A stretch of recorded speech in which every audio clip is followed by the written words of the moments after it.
Le développement select Fourier d'un signal impulsionnel qui est centré sur 0. Donc, d'après la description mathématique qui est faite dans l'énoncé, vous avez un signal qui est pair, donc forcément on aura cette symétrie paire par défaut. Et on sait que le signal il vaut A ici entre 0 et alpha t0 sur 2, puis 0. Et que ce motif-là, il va se répéter, donc je vais avoir un créneau ici, puis comme ça jusqu'à l'infini. Donc ça, c'est la période du signal, de moins t0 sur 2 à t0 sur 2, avec une impulsion ici qui dure, du coup, la durée de cette impulsion-là, c'est alpha t0, puisque c'est de moins alpha t0 sur 2 à plus alpha t0 sur 2. Le signal est en paire, on a les Bn qui sont nuls, et il nous reste à calculer le A0, et le AN. Le A0, c'est la valeur moyenne, 1 sur T0 intégrale de moins T0 sur 2 à T0 sur 2 du signal multiplié par dt. Le signal, finalement, il n'existe qu'entre moins alpha T0 sur 2 et plus alpha T0 sur 2. Donc, mon intégrale, je vais la faire de moins alpha T0 sur 2 à plus alpha T0 sur 2 et je remplace le signal par grand A. Et donc, quand on fait la primitive de grand A, ça donne grand AT avec ces deux bornes-là, le tout divisé par T, et au final, on retrouve alpha, c'est-à-dire le rapport cyclique du signal, multiplié par l'amplitude. C'est quelque chose que vous avez déjà vu au premier semestre.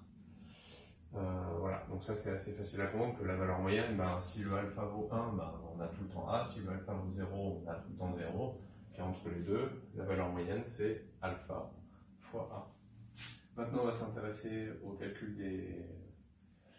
des coefficients de Fourier pour n plus grand que 1. Donc, on a dit que les b étaient nuls, il nous reste à calculer les a.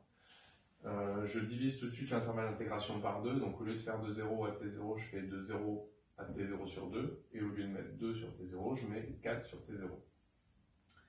De la même façon, vu que je vais intégrer de là à là, toute cette partie, c'est pas la peine de faire le calcul, ça va donner 0. Donc, il faut que je calcule mon intégrale entre 0 et alpha t0 sur 2, ce que j'ai écrit ici. Donc entre 0 et alpha t0 sur 2, le signal I vaut grand A, multiplié par le cosinus n fois oméga 0t, avec toujours ce même coefficient devant. Je sors le A ici, donc ça donne 4A sur t0, et puis après il faut que je calcule la primitive de cosinus n oméga 0t, ce qui donne sinus n oméga 0t sur n oméga 0.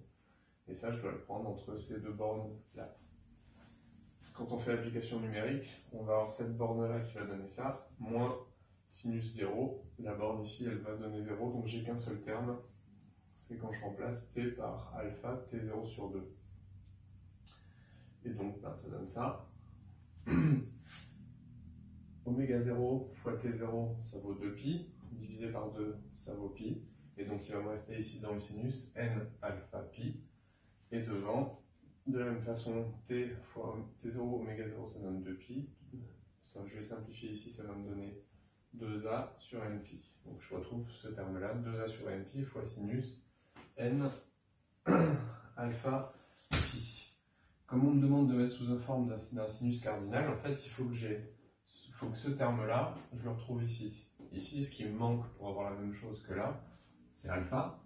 Donc je rajoute un alpha, et pour que ça soit juste, il faut que je mette un alpha ici aussi. Donc je vais retrouver mon sinus cardinal, ça va être ça, multiplié par 2a alpha. Donc 2a alpha, sinus cardinal de n alpha pi. Et puis enfin dans l'énoncé, on me demande de calculer le grand A n. Grand A n, c'est la racine carrée de a carré plus b carré. Comme les b sont nuls, donc il ne me reste plus que ça, et la racine carrée de an au carré, finalement, c'est la valeur absolue de an, et donc c'est la valeur absolue de ce que j'ai écrit ici. Le 2, le a et le alpha, ils sont positifs, donc c'est pas la peine de les mettre dans la valeur absolue, et donc il reste par contre la valeur absolue du sinus cardinal.